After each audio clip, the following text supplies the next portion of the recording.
Welcome back to another episode of I Can't Decide Where I Want to Film. Hi everyone, my name is Maddie and welcome back to my channel, and today I'm going to be wrapping up all the books that I've read in August. Thanks for coming back and sticking with me, even though this keeps changing. I really want to have this wall I have in the background behind me. Then I realized there's pictures of people on there, and I don't want to be throwing people's faces up on the internet if they don't want to be there, so I'm trying to figure out if I have like a window where it's just pictures of me and art from online, so that I'm not posting pictures of people who don't want to be posted. So till then, we're gonna camp out on the floor, just like we did when I was at my old place. It's fine. We got this. So in August, I was able to read 6 books, which I'm actually quite happy with because August was a mess for me. I was in the process of finishing an old job, starting a new job, and doing all the training for that, as well as moving back up to school, which is where I am now. So it was a little bit chaotic. Somehow squeezed in time to read 6 books. Did I fully process some of them?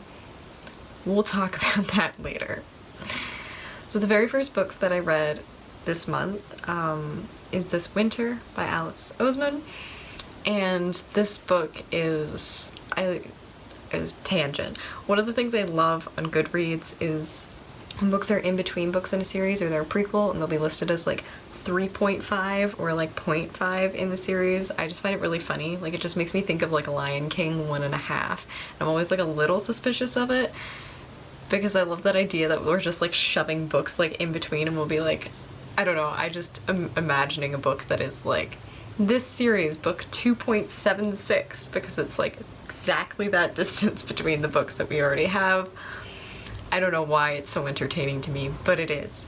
So anyways, this book is listed on Goodreads as Solitaire 0.5 because it comes before Solitaire, and because Heartstopper isn't over yet, I'm not sure if it's gonna crop up in Heartstopper or if it's like between Heartstopper and Solitaire. Not quite sure. It's a novella, so it's quite short, and Alice Oseman's actually in the process of making some changes and some tweaks to it just so it lines up better kind of in the greater Osemanverse. So I will probably reread it when she re-releases that, because I'll probably buy it because I want to have all of her books. But the actual story.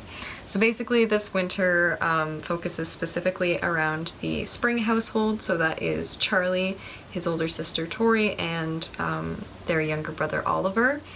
And it's kind of broken up into 3 parts. One part is from Tori's perspective, one part is from Charlie's perspective, and one part is from Oliver's perspective. And this is the first Christmas that they've had since Charlie has come home from the hospital. So it deals with some heavy subject matter. Just be aware that there are mentions of eating disorders, as well as there is some homophobic content in the book. But I think Alice Oseman does a really interesting job in this book in recognizing the ways that holidays can be like a really difficult time for people, even if you have a family that is very supportive. I think there's a lot of like pressure to like feel joy around that time of the season and to be grateful and to just be in like the holiday mood. With Tori's struggle with depression, she's not in the right frame of mind, and in order to be able to like appreciate everything about this holiday that she feels like she should, and kind of the guilt and some of the emotions that come along with that. And then also with Charlie navigating 2 major parts of his identity, dealing with his eating disorder around his family for the first time, as well as having to deal with, he's out to his family as gay, but dealing with some of the kind of like subtle homophobia that comes from his family, and kind of assumptions and things that get made about his and Nick's relationship. It's a really good book. It is sad. It like tugged at my heartstrings a lot because there is like elements of it that I could relate to, especially with extended family. It gets difficult because sometimes you're like, I only see these people 3 times a year. How much about me do they really know, or do they really need to know? It's a really good book, and if you're a fan of the Osmondverse, I definitely recommend checking it out. If you want to wait until she updates it and re-releases it, that might be a good idea too. I'm just impatient, and I didn't have anything else to read, and it was short, and I was like, let's get going, because it's the start of August and I haven't read anything. After this, I read Girl in Pieces, which is by Kathleen Glasgow, and it is actually a YA book. It follows Charlotte Davis, who at the age of 17 finds herself in a, I guess, mental health ward of a hospital after trying to take her own life. So right off the bat, major triggering content warnings for like suicide ideation and attempts. There is alcoholism, drug abuse, self-harm in this book, as well as family abuse and difficult family relationships, as well as abusive romantic relationships. So there is a lot of heavy subject matter covered in this book, so just be wary of that if you choose to read it. And this book kind of follows her process of recovery through her time at the hospital, and then after leaving the hospital and actually finding her place and finding her way in the world. One of the things that I love that this book does, that I feel like a lot of YA does, is draws these really interesting comparisons between art and mental illness. One of my favorite poets, Neil Holborn, has this line in his poem that says, I don't think the genes for being an artist and being mentally ill are different genes. I think they're the same genes. I don't think that's quite the quote, but basically this idea that there is some sort of relationship between struggling with a mental illness and being an artistic or creative person, and the way that sometimes those two things intersect with one another, and sometimes art can really be the thing that helps you survive, that helps you understand yourself and pulls you through. And Kathleen Glasgow does a brilliant job in this book with showing us that with Charlotte and her process to understand herself as an artist and how that reflects her process of understanding herself as a person. They use the art in some really interesting ways to make some good points about just life in general. One of my favorite quotes from the book is the line, "We all have our Kiefer stages when we want to destroy ourselves in order to create, to see if that's beautiful too." Unfortunately, sometimes if you are an artist and you're mentally ill, sometimes you only see the ugly parts or your struggle is beautiful, and as you start to get better, there's this fear that if you keep creating and your content changes to match the way that you're changing, that people won't like or want to follow that change. So that's something really interesting that this book does as well. This book also does a lot with relationships, as I said, and I think it walks this really beautiful line around the narrative of being able to save someone, because Charlotte gets involved in a relationship with someone who is also struggling, and she feels this need to like pull them through because she didn't have anyone to pull her through to begin with, so she feels she needs to provide that support for someone, and oftentimes that can be very detrimental and end up impacting your own mental illness, especially if you're still on that journey to discover yourself. And I think Kathleen Glasgow does a brilliant job of being like, yes, you should help people, but also you have to make sure that those people want to be helped, and you also have to recognize the limits of what you yourself are capable of doing. Like Charlotte is a 17-year-old teenager. Obviously, she's not going to have all the supports and the wisdom of someone like a psychologist or someone who has studied and trained in this. It's a really good story. For me particularly, I've found it very difficult to find accurate representations of people who struggle with self-harm, particularly in YA, and I think it's very important to have those representations out there so that people can see themselves seen and see their struggle seen, and to help normalize conversations around that so that we can all better understand and better support people within our society and our community who are struggling. That was a lot, and that was very heavy. So after that, we've gone away from the sad mental illness books, and now we're going to go into horror, because for some reason I just felt the need to be like, I haven't read enough horror novels in a while. Let's do that again. So before I went back to school, I started reading Heart-Shaped Box, which is by Joe Hill, and I did a video review kind of comparing that book to some of the Stephen King books that I've read, because I'm a huge Stephen King fan, and this was the first book by his son Joe Hill that I had ever read.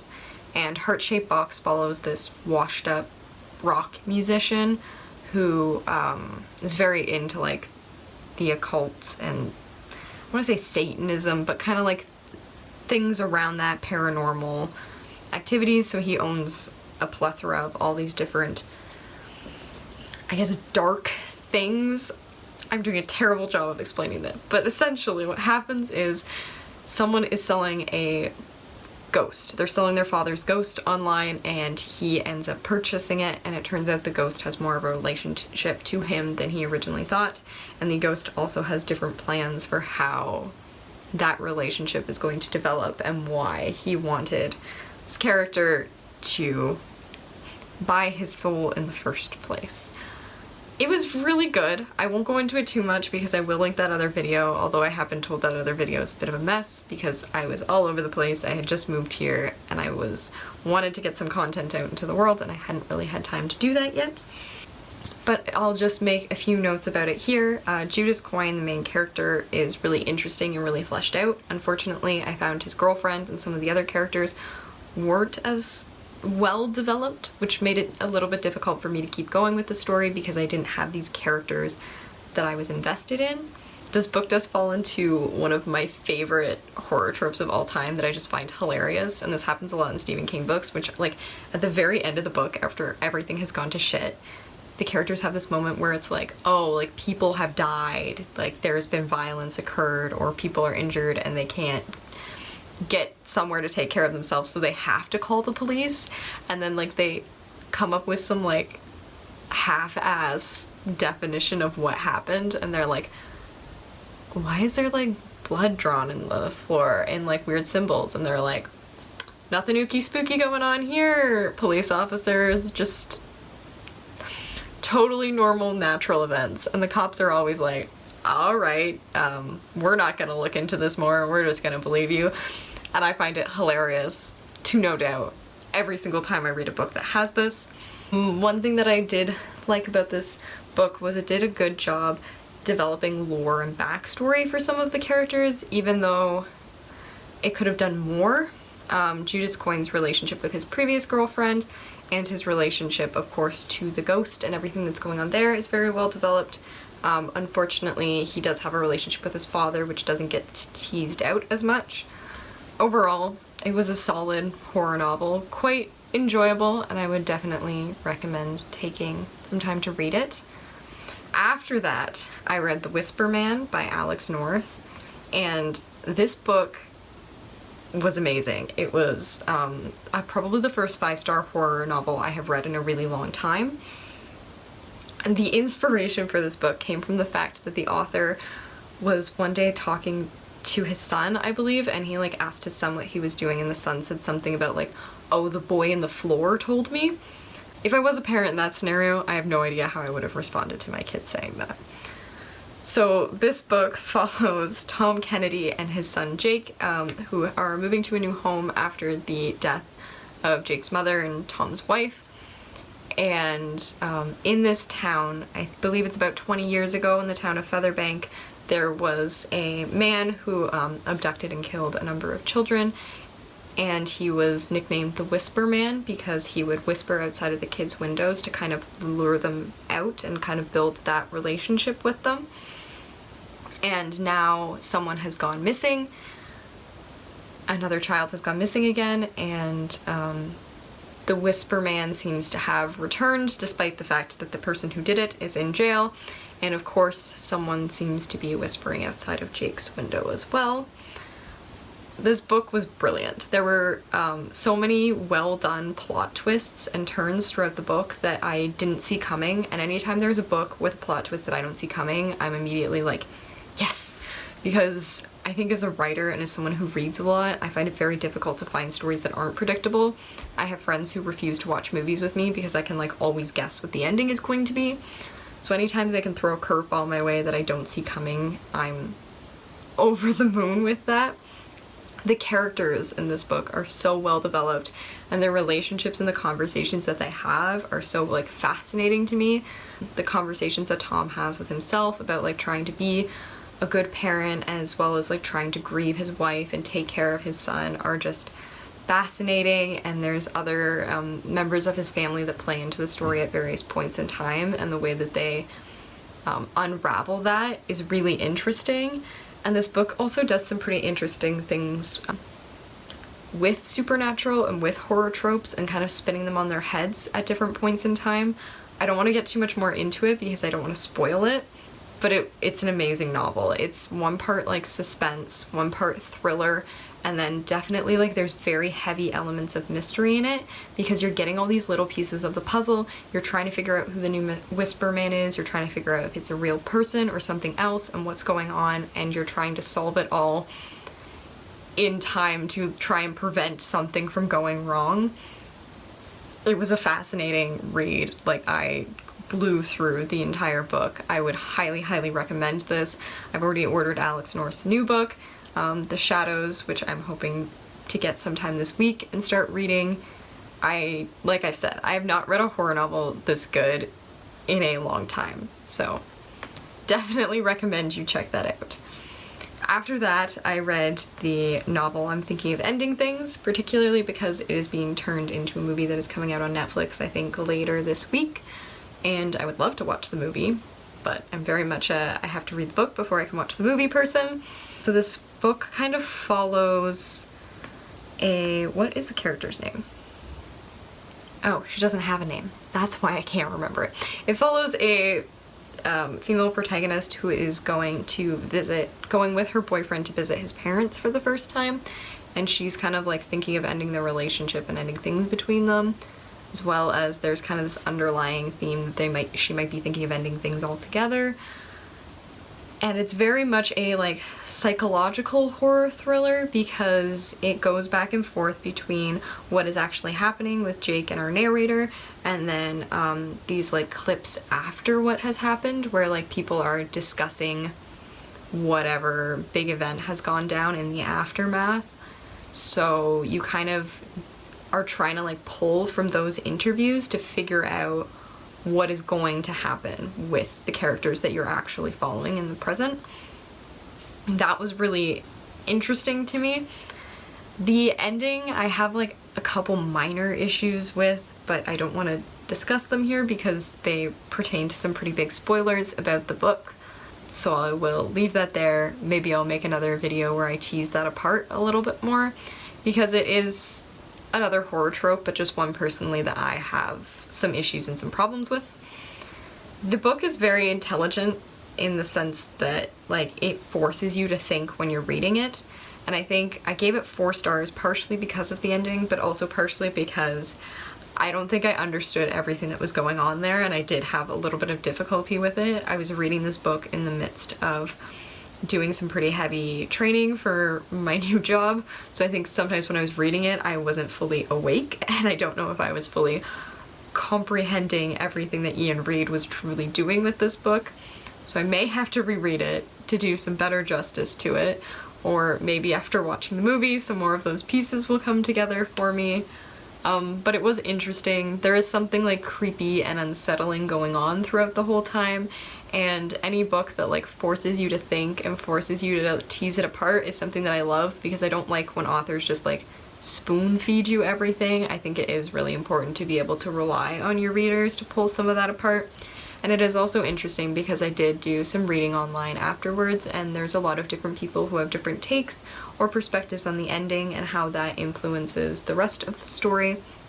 So I think that's always unique when you can have a group of people come to a book with a bunch of different ideas that could all be totally valid interpretations of reading. That should be a thing with any book, really, to make it a good book. But overall, a great psychological thriller. I haven't really read one like in this style in a really long time, so I really did enjoy reading this as well. But after how quickly and how much of a, I don't want to say easy read, but like I was pouring through The Whisper Man really, really quickly, it did take me a little while to get through this one, just like wrapping my head through the fact that I really needed to focus on it when I was reading in order to be able to do the story justice. After this, I read yet another horror novel, but this one was my least favorite this month. I gave it 2 stars, and it is called We Sold Our Souls by Grady Hendrix. I had high hopes for this book.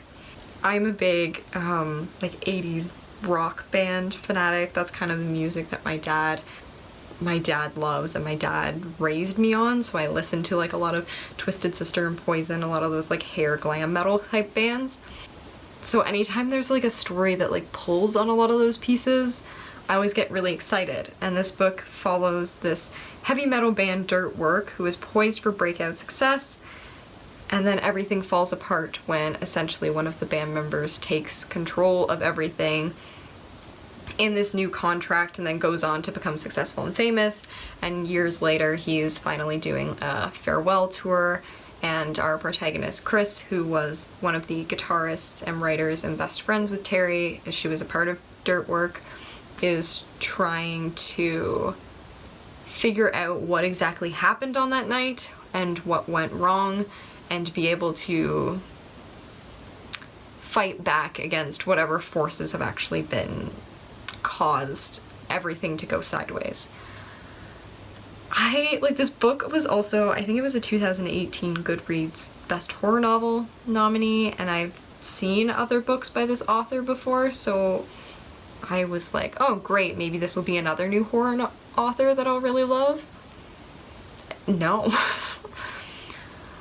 My biggest issues with this book was just the structure of the narrative in general. I think the characters were really interesting and there was a lot that could be done with them. I'm falling asleep, sorry.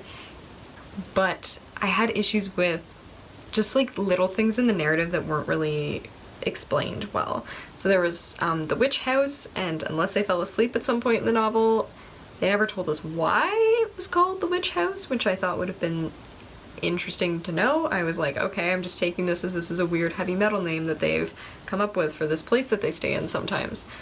A lot of the characters showed up out of convenience. It felt like it was like, okay, Chris needs someone to help her get from point A to point B. Oh, she's gonna conveniently go and meet up with one of the ex-drummers of their band and he's gonna help her get there.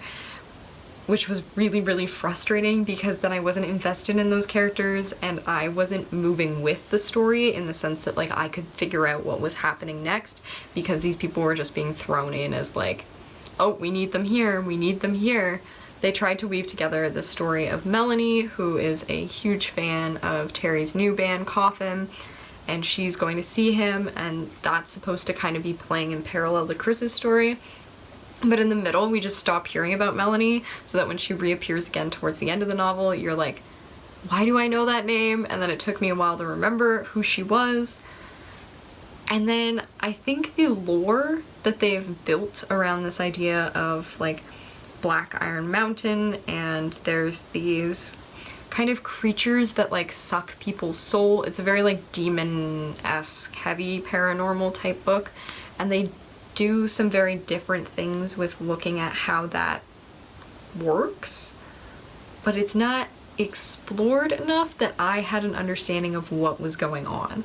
I felt like we were fighting something that I didn't understand throughout the entire novel, and it was very frustrating to me because I was like, why is this a bad thing? Like, you need to flesh it out enough for me to understand like how it works, because it seemed to be like almost possessing people at certain points and then brainwashing people at others, and I wasn't quite sure how it was doing that or who was even doing that to begin with.